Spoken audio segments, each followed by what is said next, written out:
Hello students, welcome to my channel.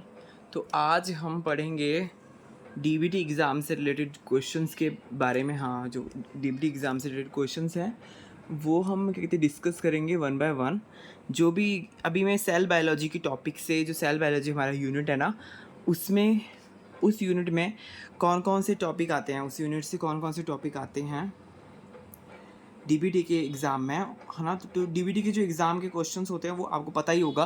Part B जो हमारा CSR net का है ना, उसके पार्ट बी की तरह इसके क्वेश्चंस होते हैं वन वर्ड वाले। वन वर्ड वाले होते हैं ज़्यादातर। तो देखते हैं कैसे क्वेश्चंस हैं और अच्छे से सब कुछ पढ़ते हैं वन बाय वन। सारे क्वेश्चंस जो है मैंने यहाँ पे लिखे हुए हैं, कई सारे लिखे हैं, बहुत सारे क्वेश्चंस लिखे हुए हैं। प्रैक्टिस के लिए आपको सही रहेगा। आप भी ऐसे नोट्स बना सकते हैं मेरे इसको देख के। जब मैं पढ़ाऊँगा इसको देख के आप नोट्स बना सकते हैं और ऋषभ लाइसेंस को सब्सक्राइब कर सकते हैं।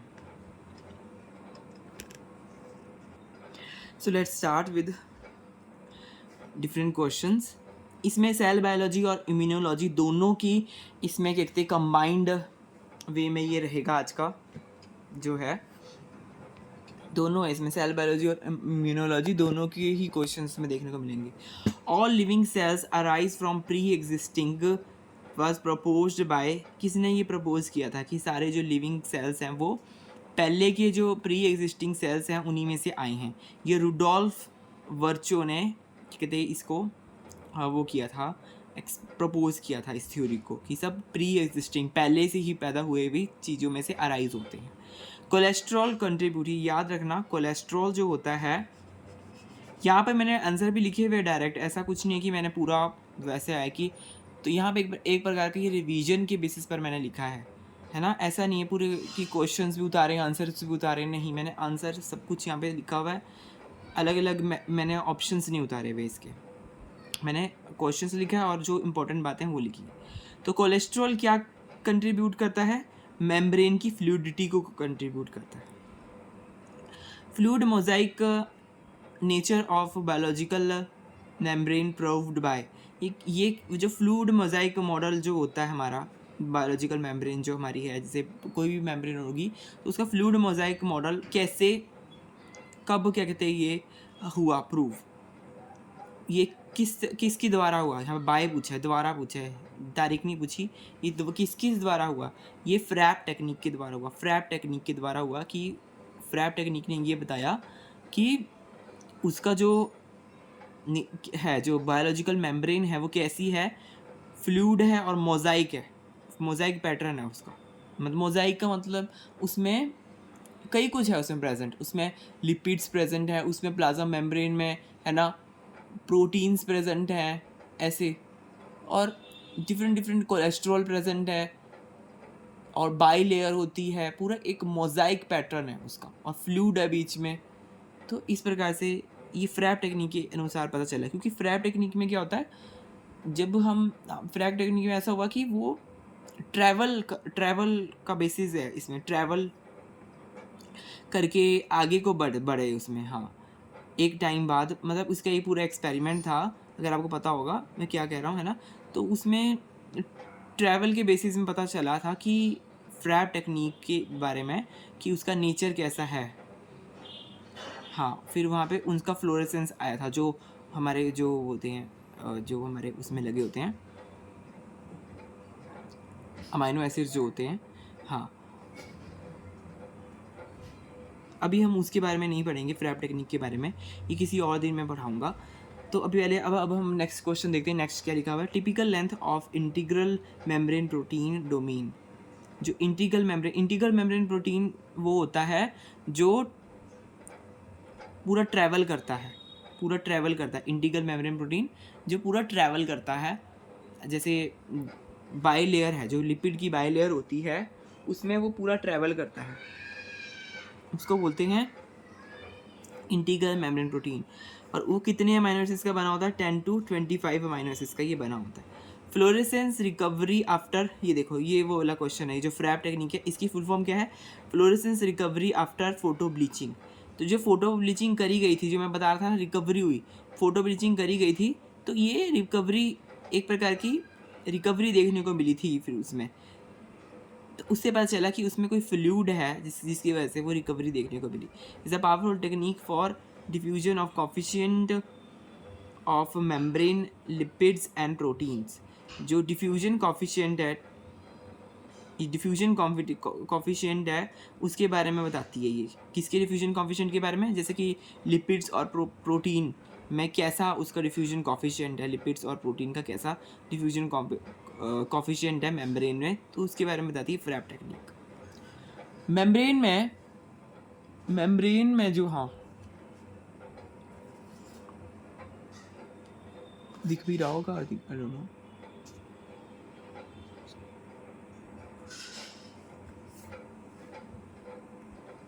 हाँ, membrane asymmetry can be regulated by flippase और फ्लॉपेज। ये दो प्रकार के वो होते हैं जो क्या कहते हैं, मदद करते हैं। फ्लिपेज और फ्लॉपेज अंदर और बाहर ले जाने में मदद करते हैं। डिफरेंट ये ऐसे कंपाउंड होते हैं जो बाहर छोड़ते हैं, कैरियर की तरह काम करते हैं, मॉलिक्यूल्स को बाहर छोड़ने का और अंदर छोड़ने का काम करते हैं, फ्लिपेज और floppase. Lectin can bind to plasma membrane vesicle. Lectin जो होता है कभी कभी बाइंड हो जाता है। लैक्टिन एक प्रकार का प्रोटीन है जो प्लाज्मा मेम्ब्रेन की वेसिकल्स में बाइंड होगा, जिससे अगर लैक्टिन बाइंड होगा तो क्या करेगा, right side of carbohydrate and outside present.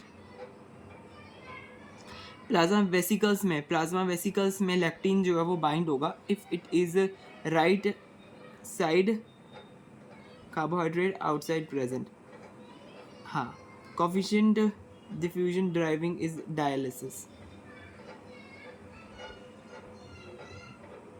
हाँ, इसमें ये याद रखने की बात है कि जो लैक्टिन जो है can bind to plasma membrane vesicles. Lectin जो प्लाज्मा मेम्ब्रेन वेसिकल्स में बाइंड होता है to the right side out of the carbohydrate outside present. Right side में ये प्रेजेंट होता है। मतलब जब लैक्टिन जो है राइट साइड में प्रेजेंट होगा प्लाज्मा वेसिकल के, तो उसका मतलब है कि कार्बोहाइड्रेट्स बाहर प्रेजेंट हैं, इसका मतलब ये होगा। ठीक है, अब हम देखते हैं नेक्स्ट क्वेश्चन। ये coefficient diffusion is driving force in, ये जो कोफिशिएंट डिफ्यूजन है, कंसंट्रेशन डिफ्यूजन डिफरेंशिएशन हाँ, कंसंट्रेशन डिफरेंशिएशन किसकी ड्राइविंग फोर्स है? डायलिसिस की। डायलिसिस जो होता है ना, डायलिसिस, तो उसमें किस वजह से होता है डायलिसिस? उसकी जो प्रिंसिपल है बेसिक, वो कोफिशिएंट कंसंट्रेशन डिफ्यूजन की वजह से। एक कंसंट्रेशन हाइयर है, एक कंसंट्रेशन लोअर है, इसकी वजह से जो है फ्लूइड जो वो ट्रैवल कर रहा है, तो वो डायलिसिस में देखने को मिलता है concentration difference. About ultra filtration, तो यहाँ पे स्टेटमेंट्स लिखी हुई हैं जो अल्ट्रा फिल्ट्रेशन के बारे में करेक्ट है। तो एक बार देख लेते हैं कौन कौन सी स्टेटमेंट है। In symmetric membrane entire membrane thickness act as selective barrier. जो सिमेट्रिक मेम्ब्रेन होती है, सिमेट्रिक मेम्ब्रेन जो होती है, जिसमें दोनों इस तरफ से जो दोनों बाय लेयर है, बाय लेयर समझते हो, जो ऐसे बाय लेयर होती है, ये बाय लेयर होती है, दोनों ये सिमेट्रिक हैं। ऐसा नहीं है कि यहाँ पे जैसी है वहाँ पे यहाँ पे भी वैसी है, बीच में कुछ ऐसे प्रोटीन वगैरह नहीं लगा हुआ। तो इसमें क्या है, इन सिमेट्रिक मेम्ब्रेन, सिमेट्रिक वाली में क्या है, सिमेट्रिक वाली में जो entire membrane thickness act as, सारी की सारी जो मेम्ब्रेन की थिकनेस है वो सिलेक्टिव बैरियर की तरह काम करती है। किसकी तरह काम करती है? इलेक्टिव बैरियर की तरह काम करती है। और एसिमेट्रिक की बात करें, अगर एसिमेट्रिक की बात करें, एसिमेट्रिक जो है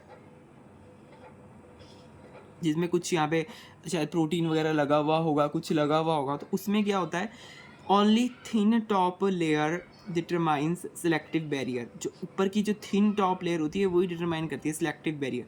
सिलेक्टिव बैरियर मतलब किस आयन को जाने देना है, किस पार्टिकल को वहाँ से निकलने नहीं देना, तो वो एक प्रकार का सिलेक्टिव है। सिलेक्शन के बेसिस पर ही उसमें से कुछ पास होगा, वरना नहीं होगा। ठीक है, determine selective barrier. Membrane processes can be distinguished according to type of driving force.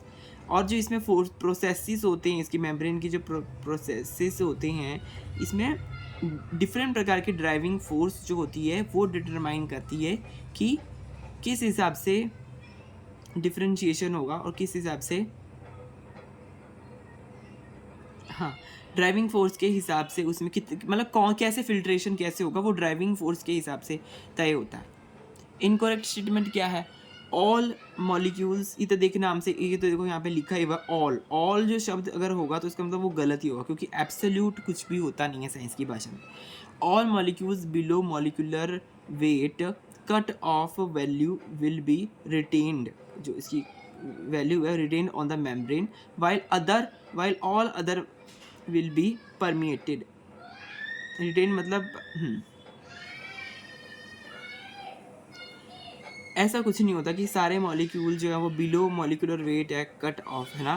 Below molecular wait value will be retained, जो कि हमें रिटेन मतलब वो पास थ्रू हो जाएंगे किससे, मेम्ब्रेन से, while other will be permeated, बाकी जो हैं वो उनको नहीं जाने दिया गया, ऐसा नहीं होता। ये इनकरेक्ट है। कंपोनेंट्स ऑफ फॉस्फोलिपिड, फॉस्फोलिपिड्स के क्या कंपोनेंट होते हैं? कंपोनेंट की बात देख लेते हैं, यहाँ पे क्या क्या कंपोनेंट होते हैं। फॉस्फोलिपिड में फैटी एसिड प्रेजेंट होता है, फॉस्फेट ग्रुप प्रेजेंट होता है, ग्लिसरोल प्रेजेंट होता है, ये तीन चीज़ें इसमें प्रेजेंट होती हैं, फिर जाके बनता है फॉस्फोलिपिड। जो फॉस्फो क्या क्या होता है, फैटी एसिड होता है, फॉस्फेट ग्रुप होता है और ग्लिसरोल होता है, ये तीन चीज़ें होती हैं। ये बिल्कुल ही याद करने वाला पॉइंट है, इतना भी याद करने वाला नहीं है तो बहुत वैसे ऑब्वियस ही बात है, चलो फिर भी। Plank patch clamp device is use to, जो पैच क्लैम्प, ये पैच क्लैम्प एक प्रकार की टेक्निक है, तो इसका जो डिवाइस है ये पैच क्लैम्प डिवाइस, ये किस चीज़ के लिए यूज़ होता है? Use to study the properties of individual membrane channel, जो इंडिविजुअल मेम्ब्रेन चैनल्स होते हैं उनकी प्रॉपर्टीज़ को हाँ स्टडी करने के लिए ये यूज़ होता है, जो study the properties of individual membrane channels, तो इसके लिए ये यूज़ होता है। और अगर बात करें portion of transmembrane protein that cross lipid bilayer usually consist of which secondary structure, तो उसमें कौन सा सेकेंडरी स्ट्रक्चर प्रेजेंट होता है? यहाँ पे जैसे ये पोर्शन है, इन दोनों के बीच में कौन सा सेकेंडरी स्ट्रक्चर प्रेजेंट होता है? ट्रांस मेम्ब्रेन प्रोटीन, कौन सा पोर्शन होता है ट्रांस मेम्ब्रेन प्रोटीन का जो कि ऐसे क्रॉस लिंक में बीच में प्रेजेंट होता है? ये क्रॉस लिंक है बीच में, यहाँ पे कौन सा होता है? ऑब्वियसली ये होगा non polar helix with mostly non polar side chain, जिसकी नॉन पोलर साइड चेन होगी, पोलैरिटी नहीं होगी जिसमें, वो ही यहाँ पे बीच में प्रेजेंट होगा। अगला क्वेश्चन देखते हैं। अगले में क्या मैंने बात रखी है यहाँ, जानकारी इंपॉर्टेंट देखिए। Hydrophobic amino acids are prevalent within transmembrane region of membrane embedded protein because, hydrophobic जो अमाइनो एसिड्स होते हैं वो क्या है, वो prevalent within transmembrane region, जो ट्रांस मेम्ब्रेन रीजन है वहाँ पर हाइड्रोफोबिक अमाइनो एसिड ज़्यादा प्रेजेंट होते हैं। हाइड्रोफोबिक मतलब जो वाटर से डरते हैं, ठीक है, वो प्रेजेंट होते हैं बीच वाले पोर्शन में। एम्बेडेड प्रोटीन हाँ, बिकॉज क्योंकि जो हाइड्रोफोबिक अमाइनो एसिड्स होते हैं वो एम्फीपैथिक होते हैं। कैसे होते हैं? एम्फीपैथिक होते हैं। therefore membrane embedded region can be stabilized through hydrophobic interactions, जो हाइड्रोफोबिक इंटरेक्शंस होती हैं उनसे वो स्टेबिलाइज हो जाते हैं, क्योंकि हाइड्रोफोबिक अमाइनो एसिड्स कैसे होते हैं? एम्फीपैथिक होते हैं। हाँ, मतलब बीच में वो एक प्रकार से स्टेबल रहते हैं हाइड्रोफोबिक अमाइनो एसिड्स होते हैं। अब नेक्स्ट देखते हैं, in comparison to animal residing in warm climate, warm climate में जो एनिमल होते हैं, वार्म क्लाइमेट में animal in cold climate have plasma membrane of cell membrane of later would have relatively higher content of dash, कौन से fatty acids उसमें ज़्यादा होते हैं? तो मतलब दो प्रकार के इसमें क्या कहते हैं एनिमल्स की बात हो रही है यहाँ पर। एक तो एनिमल्स ऐसे जो वार्म क्लाइमेट में रहते हैं और एक ऐसे एनिमल जो कोल्ड क्लाइमेट में रहते हैं। तो वार्म क्लाइमेट वाले और कोल्ड क्लाइमेट वाले जो एनिमल होते हैं उनकी प्लाज्मा मेम्ब्रेन में क्या डिफरेंस होता है? ऑब्वियसली अनसैचुरेटेड फैटी एसिड्स इसमें ज़्यादा प्रेजेंट होते हैं कोल्ड वाले में, अनसैचुरेटेड फैटी एसिड्स, ठीक है।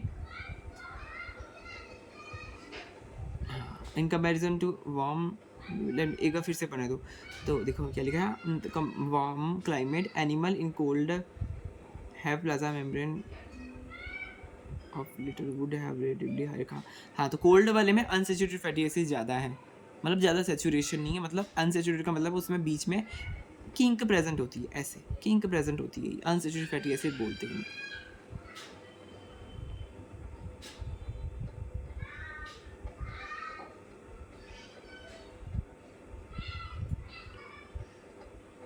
Glycosylated part of membrane proteins and lipids in plasma membrane is likely to be dash exposed to extracellular environment. Glycosylated part, जो ग्लाइकोसाइलेटेड पार्ट होता है किसका, प्रोटीन का और लिपिड्स का प्लाज्मा मेम्ब्रेन में एक्सपोज होता है, किसकी तरफ को एक्सपोज होता है, एक्स्ट्रा सेलुलर एनवायरनमेंट की तरफ को ये एक्सपोज होता है, बाहर का साइड जो है, बाहर का साइड एक्स्ट्रा सेलुलर की बात हो रही है, मतलब कि बाहर की बात हो रही है यहाँ पर। जैसे प्लाज्मा मेम्ब्रेन डबल मेम्ब्रेन का लेयर है ना, तो इसका अंदर की साइड है, एक इसकी बाहर की साइड है, तो ग्लाइकोसाइलेटेड जो पार्ट है वो बाहर की साइड प्रेजेंट होता है, आउटसाइड की तरफ प्रेजेंट होता है ग्लाइकोसाइलेटेड का part. Most organisms can regulate membrane fluidity by changing the lipid composition. Lipid composition को चेंज करने की वजह से वो मेम्ब्रेन की फ्लूइडिटी को रेगुलेट करते हैं। बहुत ज़्यादातर organism. If one transfer such a cell from warm environment to cold one, it can expected that will be increase in proportion to 50 fatty acid to compare to 18 fatty acids. Obviously उसमें वहाँ पे fatty acids की बात हो रही है, ये फिर से वही वाला क्वेश्चन जो मैंने पहले देखा था, जो ये अनसेचुरेटेड और सेचुरेटेड फैटी एसिड वाला था, अनसेचुरेटेड और फैटी एसिड वाला था। तो इसमें भी यही बात देखी थी हमने कि जो ऑर्गेनिजम्स हैं, जो कोल्डर वाले और वार्म वाले में क्या फ़र्क होगा, जो वार्म और कोल्ड वाले में, तो कोल्ड वाले में थोड़ा ज़्यादा फैटी एसिड जो है वो प्रेजेंट होंगे प्रोपोर्शन। वार्म वाले को अगर कोल्ड में रख देंगे, ट्रांसफ़र कर रहे हैं कोल्ड वार्म वाले को ट्रांसफ़र कर रहे हैं कोल्ड वाली जगह में, तो उसमें क्या होगा, इंक्रीज़ होगा 16 कार्बन के जो फैटी एसिड्स हैं वो 18 कार्बन के हो जाएंगे। अब इनमें से ये कुछ स्टेटमेंट यहाँ पे लिखी हुई है, इनमें से बताना है कि कौन सा ट्रू है, कौन सा क्या है। तो प्रोकैरियोट्स आर यूनिसेलुलर ऑर्गेनिजम्स, ये बात ट्रू है। और क्या ट्रू है, यूकैरियोट्स कैन ईदर मल्टीसेलुलर और यूनिसेलुलर, ऑब्वियसली ईदर वाला सही होता है। Prokaryote cells lack nucleus whereas eukaryote have nucleus, ये भी ठीक बात है, बहुत ही बेसिक है। Ligand binding domain of LGC, ligand gate जो होते हैं, लिगेंड गेट चैनल और ligand gated channel basically has serine residue. जो लिगेंड बाइंडिंग डोमेन जो है लिगेंड गेटेड चैनल्स का, उसमें सीरीन रेजिड्यू प्रेजेंट है, phosphate of which is essential for ligand binding. इसका फॉस्फेट ग्रुप जो है एसेंशियल है, फॉस्फोराइलेशन बेसिकली एसेंशियल है। By site directed mutagenesis it was replaced by aspartic acid. तो सीरीन वहाँ पे था, फिर क्या हुआ, यहाँ पे साइट डायरेक्टेड म्यूटाजेनेसिस, यहाँ पे होगी म्यूटेशन का केस हो गया। तो इसकी वजह से, म्यूटेशन होने की वजह से क्या हो गया, वो रिप्लेस हो गया। ये जो यहाँ पे सीरीन का रेजिड्यू यहाँ पर प्रेजेंट था, ये सीरीन रेजिड्यू चेंज हो गया एस्पार्टिक एसिड में, ये चेंज हो गया सीरीन रेजिड्यू। अब क्या होगा, तो कुछ ना कुछ तो दिक्कत आएगी। तो लाइकली कॉन्सिक्वेंस विल बी, ज़्यादातर फिर यहाँ पे कॉन्सिक्वेंस क्या देखने को मिला, तो देख लेते हैं क्या कॉन्सिक्वेंस। अगर ऐसा कुछ होगा, सीरीन अगर हमारा चेंज होकर एस्पार्टिक एसिड में बदल जाएगा, तो क्या चेंजेस यहाँ पे देखने को मिलेगी। जो लिगेंड गेटेड चैनल है वो क्या हो जाएंगे, बिकम एक्टिव। जो लिगेंड गेटेड चैनल हैं जो फॉस्फोराइलेशन के द्वारा एक्टिव होते हैं, सीरीन उसमें प्रेजेंट होता है। सीरीन क्या करता है, फॉस्फोराइलेशन करवाता है और इनको एक्टिव करवाता है। Serine gives negative charge serine इनको देगा, फॉस्फोराइलेशन करवाएगा। Also after aspartic acid give negative charge, that's why. तो जब एस्पार्टिक एसिड भी लगेगा, सीरीन नेगेटिव चार्ज का होता है, इसलिए ये यहाँ पे फॉस्फोराइलेशन होता है ना। एस्पार्टिक एसिड भी नेगेटिव चार्ज का होता है, तो एस्पार्टिक एसिड की वजह से भी क्या होगा, लिगेंड गेटेड जो चैनल हैं वो खुल जाएंगे, चैनल्स जो हैं वो खुल जाएंगे।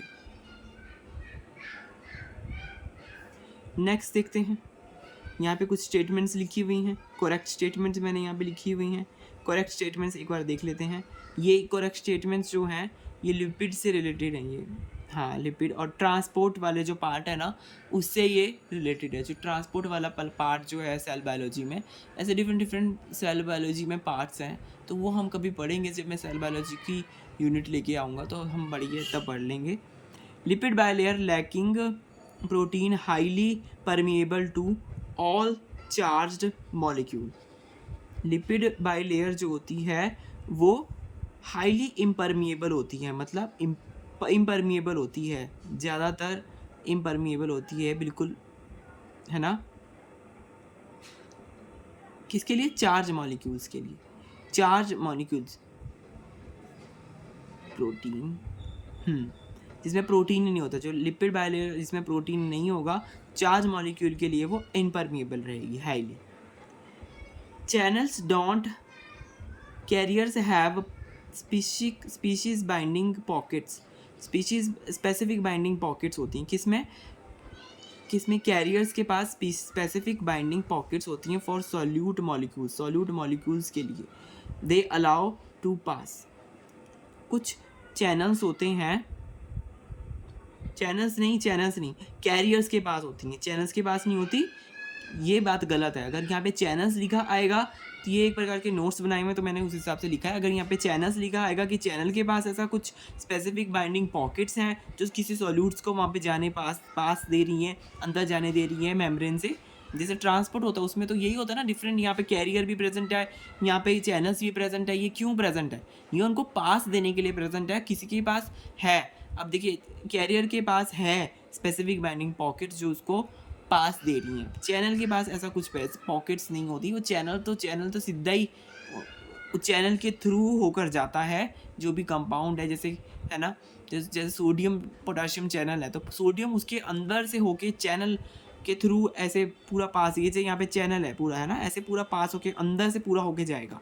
परंतु जो कैरियर्स होते हैं वो क्या करते हैं, उनमें कुछ थोड़ा सा चेंज आता है। यहाँ पे कैरियर और चैनल की जो वर्किंग है, अगर आपको वो पता नहीं है तो आपको यहाँ पे मुसीबत आएगी समझने में। क्योंकि देखिए कैरियर का भी मैंने बता दिया, चैनल का मैंने बता दिया कि पूरा बीच में से होकर जाएगा जो भी कंपाउंड होगा। पर कैरियर में क्या होगा, कैरियर में कुछ वहाँ पे स्पेसिफिक बाइंडिंग पॉकेट्स होती हैं, वहाँ पर कुछ चेंजेस आते हैं, स्पेसिफिक बाइंडिंग पॉकेट्स में चेंजेस आएंगे। फिर अगर वो मॉलिक्यूल में भी वो उस प्रकार के कुछ चेंजेस होंगे तो दोनों वहाँ पे अटैच होंगे, फिर वो अंदर जाएगा। कैरियर में ये होता है, कैरी करके ले जाता है carrier. Transporter allow solute to cross membrane at much slower rate than do channels। हाँ चैनल्स, अब कैरियर जो है ट्रांसपोर्टर्स, ये क्या होते हैं, ट्रांसपोर्टर्स होते हैं कैरियर्स में, ये मेम्ब्रेन को क्रॉस करते हैं बहुत ही स्लोअर रेट में। चैनल का तो ऐसा है कि एक बार चैनल खुल गया तो जल्दी से बीच में से कोई भी कंपाउंड जो जाना होगा वो चला जाएगा। जिस चीज़ का चैनल खुलेगा, जैसे सोडियम चैनल खुलेगा तो फिर सोडियम आसानी से चला जाएगा, पोटाशियम चैनल खुलेगा तो पोटाशियम चला जाएगा, कैल्शियम वाले जो खुलेंगे तो कैल्शियम चला जाएगा। परंतु जो दूसरा कंपैरिजन की बात कर रहे हैं, अगर हम कैरियर की बात करें तो उसमें लगता है ज़्यादा time. Plasma membrane of many animal cells contains open potassium channels, yet potassium concentration in a cytosol is much higher than outside cell।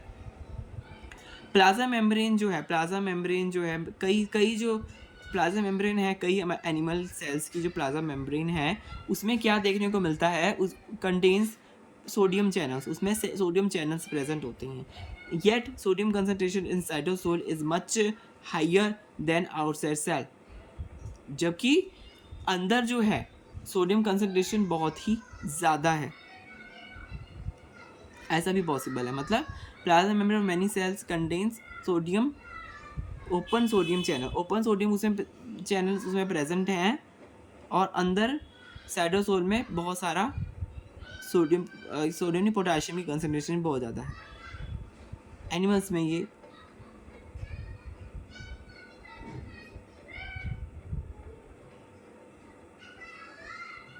बाहर जो है ज़्यादा है, और फिर भी क्या कहते हैं चैनल जो है वो खुला हुआ है, ये बात हो रही है यहाँ पे। Membrane potential of axon temporary becomes more negative. यहाँ पे एक्सॉन जो होता है उसकी बात हो रही है, उसमें मेम्ब्रेन पोटेंशियल की कंसेप्ट की बात हो रही है यहाँ पर। मेम्ब्रेन पोटेंशियल कंसेप्ट है, हम देखते हैं उसमें डिफरेंट स्टेजेस होती हैं मेम्ब्रेन पोटेंशियल की कंसेप्ट में।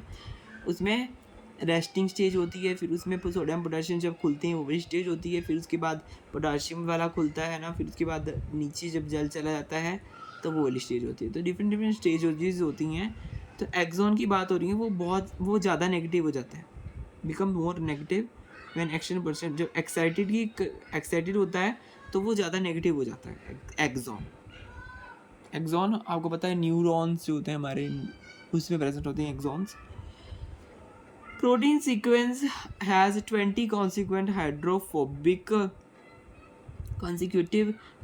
amino acids followed by few hydrophilic residue, and this pattern repeats itself 5 to 7 times. इसको क्या बोलेंगे? इसको बोलेंगे ट्रांसमेम्ब्रेन प्रोटीन। बहुत ही इजी बात है, जो बाई लेयर है उसमें कुछ ऐसे रिपीट हो रहा है, ऐसे ऐसे ऐसे ऐसे करके रिपीट हो रहा है। इसको ये क्या रिपीट होता है और ये क्या बोलते हैं? इसको बोलते हैं ट्रांसमेम्ब्रेन प्रोटीन। ये ऐसे पूरा रिपीट होता है इसको, और ये 5 to 6 टाइम रिपीट होता है, इसको बोलते हैं ट्रांसमेम्ब्रेन प्रोटीन। ठीक है, जैसे GPCR हो गया एग्जाम्पल, वो भी एक ट्रांसमेम्ब्रेन प्रोटीन है। और क्या RTK भी आई थिंक नहीं, RTK तो नहीं है, GPCR तो है, और भी कई सारे होते हैं।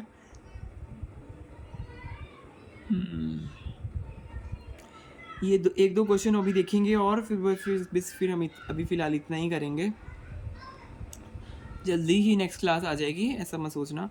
ठीक है, an integral membrane protein, integral plasma membrane protein is glycosylated.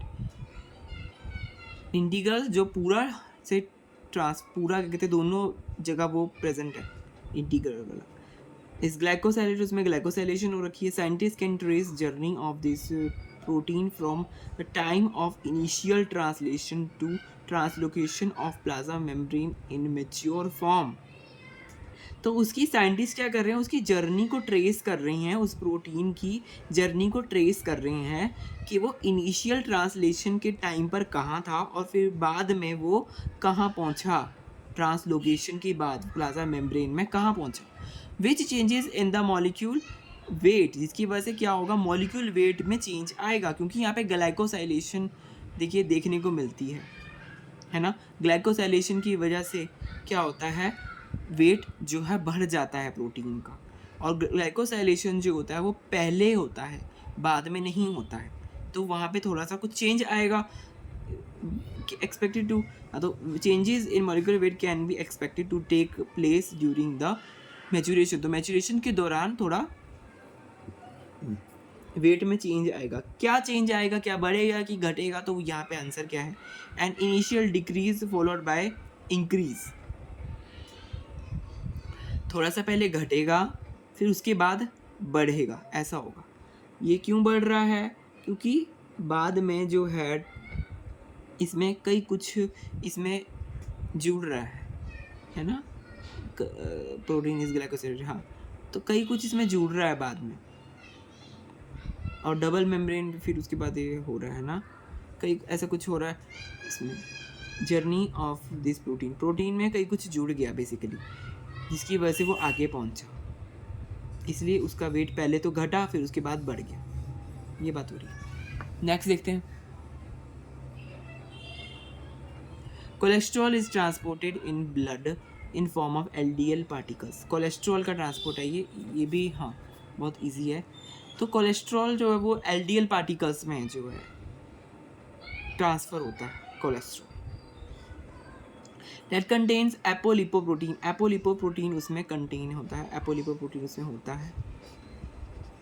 Cholesterol where are LDL located on, कहाँ, तो फिर कोलेस्ट्रॉल वेयर एलडीएल प्रोटीन, कि एलडीएल प्रोटीन होंगे कहाँ पर, एलडीएल जो है एलडीएल पार्टिकल्स जो हैं लो डेंसिटी लिपोप्रोटीन होते हैं, ये लो डेंसिटी लिपोप्रोटीन, तो ये सरफेस में प्रेजेंट होते हैं, सरफेस में ऐसा होता है ना, ऐसा गोल, तो ये कोलेस्ट्रॉल के सरफेस में ऐसे ये एलडीएल जो हैं प्रेजेंट हो, transported in the form of LDL. LDL particle ऐसे एपोलिपोप्रोटीन जो हैं वो इस प्रकार से प्रेजेंट होंगे, सो दैट इजीली क्रॉस, इसकी वजह से इजीली क्या कहते हैं प्लाज्मा मेम्ब्रेन क्रॉस कर सके, इसलिए वहाँ पे एपोलिपोप्रोटीन कौन कर सके, कोलेस्ट्रॉल कर सके। Organelle surrounded by single membrane, single membrane कौन सा है, ये तो बहुत ही बेसिक बात है, पेरोक्सिसोम्स जो होते हैं वो सिंगल मेम्ब्रेन ऑर्गेनेली से सराउंडेड होते हैं। तो आज अभी फ़िलहाल मैं इतना ही करा रहा हूँ, देखिए अभी तो देखिए आधा घंटा ही हुआ है और पर हमने तीन ही पेज कर पाए हैं, क्योंकि इतना मैंने बहुत ज़्यादा कंडेंस्ड वे में यहाँ पे सब कुछ लिखा हुआ है अपने नोट्स में। एक बार इसको अगर आप करेंगे, आप भी इसको इसमें से नोट्स बनाएंगे ना, ज़रूरी बातें देखिए ऐसी क्वेश्चन, इसमें ये सब बातें अगर हम अपने दिमाग में रख लेंगे तो जब हम पेपर देने जाएंगे तो क्या होगा कि ये सब उसमें से कुछ ना कुछ हमारे दिमाग में रहेगा। तो रिवीजन करते समय हमें थोड़ा एक्स्ट्रा अगर पढ़ना है तो हम मेरे नोट्स जो मैंने बनाए हैं इनमें से आप देख सकते हैं, आप इनमें से नोट्स बना सकते हैं, तो आप इसमें से पढ़ सकते हैं, जल्दी जल्दी करके ऐसे पढ़ सकते हैं। अभी तो बहुत सारा मैं लिखा हुआ और ऐसे कई सारे मेरे पास अभी बने पड़े हैं, ठीक है। खुद भी प्रैक्टिस करता हूँ तो मैं सोचता हूँ आपको भी फिर करा दूँ। तो चलिए फिर मिलेंगे किसी और वीडियो में, आज के लिए इतना ही। नेक्स्ट वीडियो में हम आगे क्वेश्चंस देखेंगे, सेल बायोलॉजी वाला भी टॉपिक चल रहा है डीबीटी एग्ज़ाम से रिलेटेड। तो bye bye, have a nice day.